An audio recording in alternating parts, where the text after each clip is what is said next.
নমস্কার বন্ধুগণ, আমি শ্রেয়া আবারও চলে এসেছি একটা ছোট্ট মিনি ব্লগ নিয়ে। অনেক দিন পর আজকে আমরা যাবো এক জায়গায় ঘুরতে। সেটা কোথায় যাব বলো তো, গেস করে। এখন তো তোমাদের বলা যাবে না, ব্লগটা দেখতে থাকো, তারপরে জানতে পারবে যে আমরা কোথায় ঘুরতে যাচ্ছি। এখানে এখন আমি স্টেশনে চলে এসেছি, ট্রেন ধরবো, তার জন্য এখন হেঁটে হেঁটে যাচ্ছি। হেঁটে হেঁটে এসে এখানে এখন দাঁড়িয়ে আছি, যেহেতু ট্রেন এখনও আসেনি। দুঃখের বিষয়, ফাইনালি ট্রেন চলে এসছে। এখন আমরা কোথায় যাব বলা তো যাবে না, এখন কোথায় যাব তোমরা দেখতে থাকো, তারপর জানতে পারো আমরা কোথায় যাব।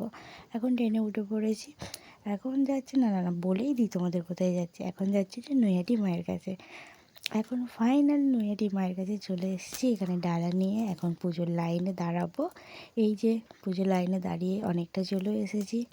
এবার ফাইনালি মায়ের দেখা হয়তো পাবো। চলো আমিও ভিতরে যাই, তোমরাও ভিতরে চলো। এসে আমি এখন প্রণাম করে নিলাম, প্রণাম করে দিদিকে বললাম ডালাটা ধর, আমি একটু মাকে দেখাই। মাকে দেখালাম, তোমরাও দেখো, আমিও দেখি। আমি ফার্স্ট টাইম দেখলাম, আমার এতটা পরিমাণে শান্তি হচ্ছে তোমাদের আমি বলে বোঝাতে পারবো না। আমি এই ফার্স্ট টাইম গিয়েছিলাম।